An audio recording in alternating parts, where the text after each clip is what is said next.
tone of how national media see the New York Islanders finally changing?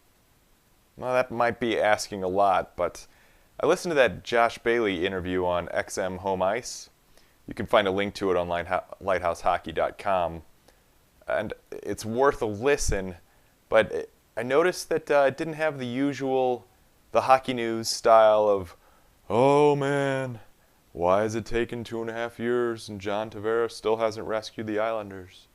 No, it was a little more serious. It covered everything from Bailey's childhood to whether or not he likes the presence of Islanders greats always hanging around. He does. And as well as the status of the current team.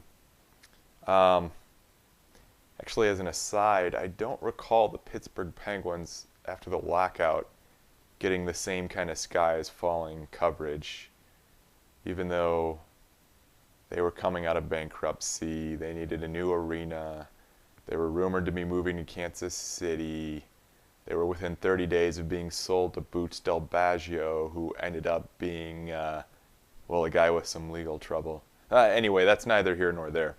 The Islanders have deserved plenty of scrutiny themselves, and we all know they haven't won a playoff series since 1993. But anyway, the tone of this interview, it made me wonder, are people seeing the young players that the Islanders have coming up and are starting to take them a little more seriously, or at least predict some future success for them?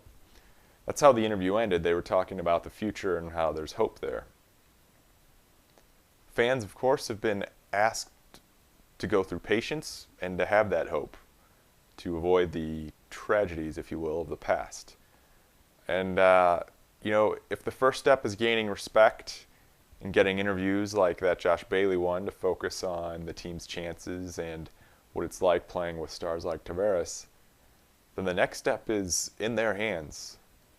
Granted, the GM and the team have to spend the right amount of money and build the roster accordingly, but for a lot of these young guys who want respect, they want to be part of the future, and they want to be part of the answer to bring this team back to some form of greatness, it's up to them. This year might be their last mulligan, because there's other guys coming up from behind that'll push them too. I'm Dominic Yansky with LighthouseHockey.com, and this has been 3 Minute Island, our short segments on SB Nation's YouTube channel. You can subscribe to our Isles-specific channel at SBN Lighthouse Hockey on YouTube.